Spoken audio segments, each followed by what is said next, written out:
All right, so we've been called to a birth. We have arrived on scene and I can see a lot of fluid on the ground. So we've got our PPE on, so gloves, glasses. My partner and I have our maternal kit, our oxyviva. We see a trip hazard on the ground, so safety, scene safety, we're going to be aware of that. General impression of the patient, we see a female pregnant lying supine on the ground with a blanket over her knees in the air. So we're just going to arrive to the patient and go through a normal delivery, a birth. So, hi there, my name's Reese. This is my partner, Marley. What's your name? Ashley. Ashley, what's going on today, Ashley? You're having a baby? Yeah, I'm 34 weeks pregnant. 34 weeks pregnant. Okay, now is this your first pregnancy? It is. Yes. It is your first pregnancy. So 34 weeks gestation. We have fluid all over the floor. There's 3 stages of pregnancy. The first stage is cervical dilation with a maximum of 10 centimetres. Progressing to our second stage with uterine contractions and delivery of the baby, and followed by our final and third stage, which is the placental delivery. First thing we're going to identify is what stage of labour our patient Ashley is in today. So, Ashley, I can see a lot of fluid on the floor. How long ago did this happen? A minute or so ago. About a minute or so ago, okay. So, we've had our mucus plug secretion and our water is broken.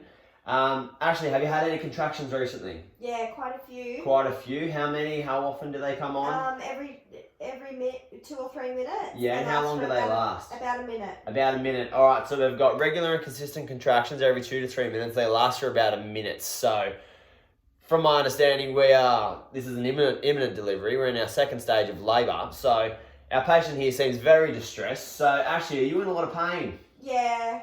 Okay, she's in a lot of pain. So a few things we're going to address here. 1, we're going to call for backup, ICP if possible, for any precautions. 2, I'm going to get my partner Marley to get bilateral 18-gauge cannulas in for any preparation for a potential postpartum hemorrhage or crashing of our patient Ashley here. And thirdly, and most importantly, I guess, for our patient, she seems very distressed. Ashley, I have methoxyflurane here. It's an inhaled analgesic medication. So this will not surpass your placental membrane and affect your baby. It is purely for you. It will help with the pain. Put your finger over the hole and it'll make it all the better. Okay, so I've identified imminent delivery. We're going to stay and play. We're not going to load and go. So, Ashley, I need to take a look downstairs to see what we're dealing with. Is that okay with you? Yes, that's fine. Okay, so I've gained consent from our patient to take a look at her vagina. So I'm lifting up the blanket and I see a head. A good sign. I'm being aware of any potential bobbing for any shoulder dystocia. Also, if we see feet or single foot, we're looking at a breech delivery, but I see the crown of the head, so we're going to go through a normal delivery process here. So during uterine contractions, we're going to encourage our patient here to push, and she has her analgesics there, which is going to help her with the pain. So we're not going to reach in and just pull the head out. We're going to put one hand either side of the head and guide the baby out. So the shoulders, the torso, and the legs should follow. Out comes the baby. We can also be aware if we have any difficulty with our vaginal opening, we can increase and elevate the pelvis by placing a pillow under our patient's pelvis, but we're having a lot of luck here, which is great. So out comes the baby. Great, we're looking for noise. We're also going to wipe the baby's mouth. Get rid of any secretions. We're 34 weeks gestation, so we're going to dry the baby.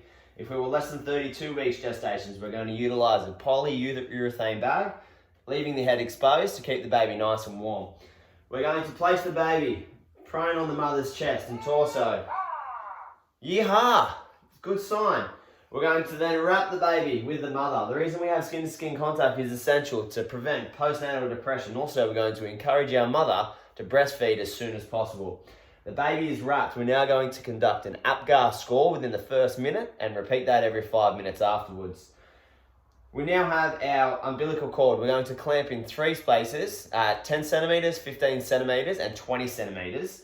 Once the umbilical cord has ceased pulsating, we can then clamp the umbilical cord and the father can then cut between the 15 and the 20 centimetre mark. The third stage of delivery now is the placental delivery. So we're now going to administer, confirming that the patient doesn't have another baby inside. So during your other records, are you giving twins today? Is it just a single baby? Just one. Just the one, okay. So I am oxytocin, 10 units can be administered, and this is going to help with uterine contractions and placental delivery. Once the placenta has been delivered, if that happens en route, we're going to inspect the delivery for the potential for any placental retention, which may lead to sepsis or a postpartum hemorrhage. Congratulations. Thanks. Colby.